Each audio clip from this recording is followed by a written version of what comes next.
Selamlar. Kendinize değiştirmek istediğiniz bir özelliğiniz varsa şimdi bunu kolayca düzeltebiliriz. Mesela çok mu uyuyorsunuz? Sigara mı alışkanlığınız? Alışveriş olmazsa olmazınız mı? Ders mi çalışamıyorsunuz? Sürekli oyalanıp yapmanız gerekenleri mi yapmıyorsunuz? Sürekli üzgün, mutsuz mu geziniyorsunuz? Değiştirmek istediğiniz alışkanlığınız ne varsa uygulayabileceğiniz çok kısa ve harika bir yöntem öğreteceğim sizlere. Önce gözlerinizi kapatın. Derin derin nefes alın, gevşeyin. Rahat ederseniz bağdaş kurun. İki elinizi açın. Avuçlar yukarı baksın, dua eder gibi.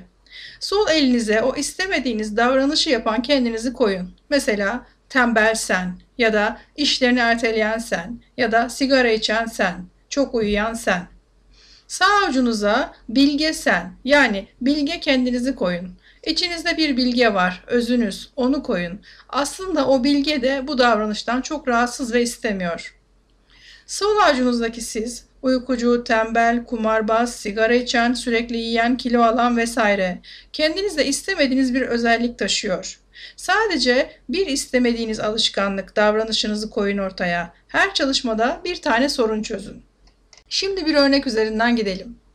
O sürekli yiyen, kilo alan kendinizi sol avucunuzda görün. Ne yapıyor? Nasıl davranıyor?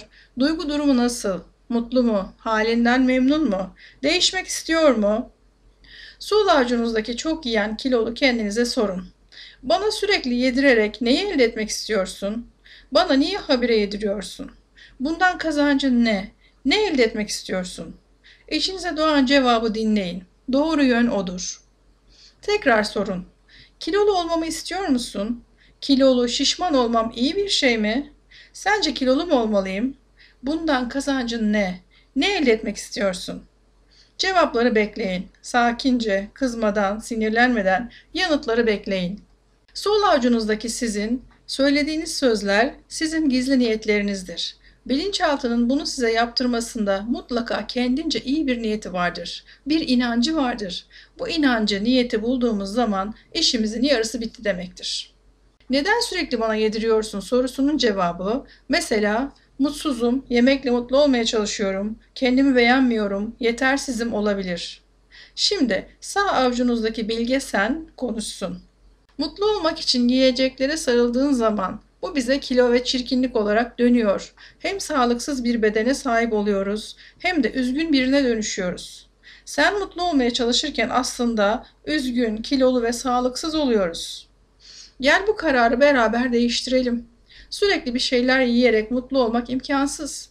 Mutluluğu yiyeceklerde abur cuburda aramak çok kötü ve aciz bir durum. Kendini yeterli hissedeceğin, kendini beğeneceğin şeyler yaparsan, fıtratına konmuş yeteneklerini ortaya çıkarırsan, kendini beğenmeye ve yeterli bulmaya başlarsın ve yemek yemeye gerek kalmaz. O zaman mutlu olmak için sana önerilerim şunlar. Kendini ve yeteneklerini geliştirebileceğin, keşfedebileceğin kurslara gidebilirsin. Yeni ortamlarda, kurslarda, derneklerde yeni güzel arkadaşlıklar kurabilirsin. Bu gittiğin vakıflarda, derneklerde insanlık için faydalı hizmetlerde bulunabilirsin. Hem sevap kazanırsın, hem kendi dünyanı ve dünyayı güzelleştirebilirsin. Bu yaptığın pasta börekleri bir pastaneyle, fırınla anlaşarak satabilirsin. Böylece hem yapmanın hem para kazanmanın zevkine varırsın, mutlu olursun, işe yaradığını hissedersin. Yaşın önemi yok. Dışarıdan ya da örgün üniversite okuyabilirsin ya da eğitimler alarak bir dalda uzmanlaşabilirsin. Bu yönde kitaplar yazabilirsin. Olmaz ki demeden, geniş düşünüp kendini yeterli, yetenekli hissedebileceğin alanları keşfe çık. Şimdi içindeki olmaz ki, sınırlarım var, zorunluluklarım var diyen sesi sustur ve ayağa kalk. Kendini aciz hissettiren bu duyguyu saf dışı bırak ve harekete geç. Mutlaka yapabileceğin, sana uygun bir sürü faaliyet ve iş var. Artık böyle miskin, şişmanlığı kabullenmiş, yiyeceklerin arkasına sığınmış biri olarak yaşamanı istemiyorum. Ne dersin? Bu önerilerimden kabul ettiğin var mı? Sol avucunuzdaki siz, tamam kabul ettim derse, yeni yolları uygulamak üzere anlaşıp bitirip teşekkür edin ve iki avucunuzu birleştirin. Tek bir hale gelin. Kabul etmezse bu çözüm yollarına devam edin. Bırakmayın. Tekrar bilgiye sorun. Başka ne olabilir diye. Bilge sen başka çözüm önerileri sunsun. Bilgenin önerilerinden biri cazip gelecektir. Olmazsa soldakine sorun. O bir çözüm önersin. Belki kendisinde çözüme giden bir yol vardır. Soldaki kilolu mutsuzun yeni bir yolu benimsemesi ve artık size yedirmemesi gerek.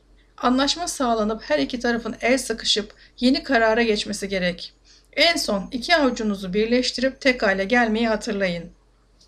Kişi ben tembelim, çok yiyorum, uykucuyum, sigara içiyorum diyor. Sorun neyse onu diyor. Biz de hayır, bir tarafın tembel, bir tarafın uykucu diyoruz ve o sorun olan tarafla bu yöntemle konuşup sorunu çözebiliyoruz.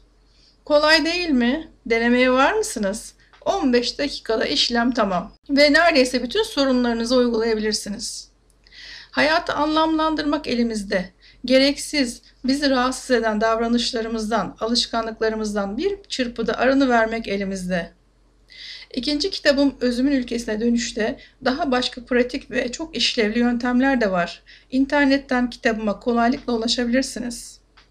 Bugünlük bu kadar. Güzel alışkanlıklar edinmek dileğiyle hoşça kalın. Sağlıklı, huzurlu günler.